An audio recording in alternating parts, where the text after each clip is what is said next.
será que os sinais que Jesus profetizou no sermão escatológico têm duplo cumprimento? Os teólogos futuristas dizem que sim.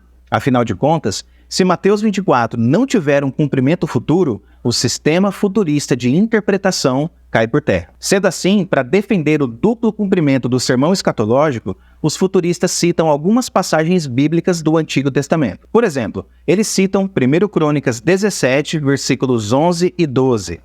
Quando os teus dias se completarem e fores para os teus pais, providenciarei um sucessor da tua descendência, um dos teus filhos, e estabelecerei o seu reino.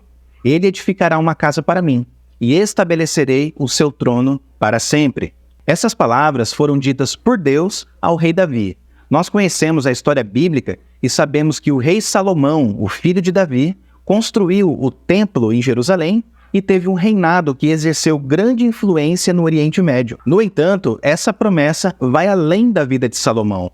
O supremo descendente de Davi, o Senhor Jesus, está construindo uma casa espiritual e ele possui um reinado cujo domínio é imensamente maior que o de Salomão. Então, com base nessa promessa que aponta tanto para Salomão quanto para Jesus, os futuristas afirmam que o sermão escatológico de Mateus 24 possui duplo cumprimento. Isso quer dizer que os sinais profetizados por Jesus tiveram um cumprimento primário no século I, durante a Guerra Judaico-Romana. No entanto, eles dizem que esses sinais se cumprirão mais plenamente no fim dos tempos, antes do retorno glorioso de Cristo. Agora eu te pergunto, esse argumento futurista é razoável? Existe base suficiente para alguém defender o duplo cumprimento das palavras de Jesus? É correto usar o texto de 1 Crônicas 17 para ensinar que Mateus 24 ainda vai se cumprir? Bem, nós entendemos que isso é um equívoco e vejamos o porquê. Quando Deus disse que providenciaria um sucessor para a descendência de Davi, ele declarou que o trono de Davi seria estabelecido para sempre. A promessa foi de um reinado eterno e não temporário. Será que Salomão foi o cumprimento dessa promessa? E a resposta é não, porque Salomão morreu.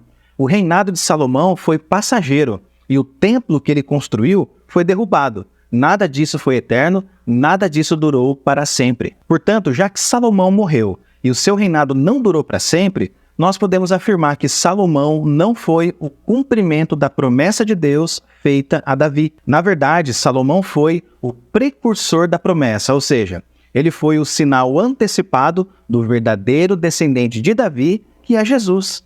Essa promessa se cumpriu verdadeiramente em Cristo. Somente Jesus poderia cumprir a promessa de um reino eterno. O reino eterno de Cristo foi inaugurado no século I e esse reino vai durar para sempre. Agora vamos voltar ao sermão escatológico.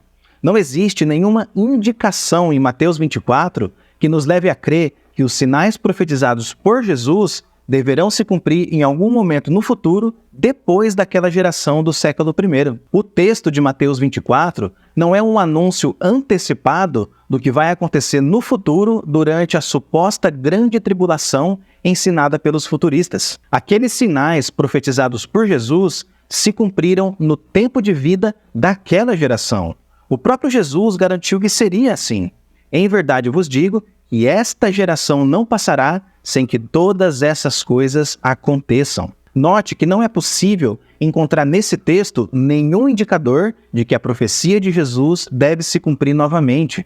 Muitos pastores e professores são imprudentes ao afirmar que Mateus 24 ainda não se cumpriu, ou que essa passagem possui duplo cumprimento. Afirmar uma coisa dessa é distorcer o significado das palavras de Cristo e inserir no texto informações que não se encontram lá. Esse tipo de ensino acaba alimentando a crença pessimista sobre o futuro.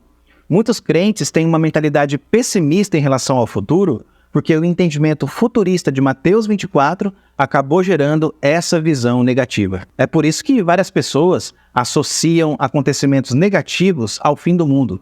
Qualquer terremoto que surge por aí é visto com a proximidade do fim. Quando surge uma guerra, dizem que o fim do mundo está próximo. A verdade é que se os crentes do nosso tempo forem mais cautelosos e mais dedicados ao estudo profético, o futurismo pessimista não vai durar muito tempo. E como resultado disso, o otimismo histórico vai começar a brilhar mais intensamente. Essa é a nossa esperança.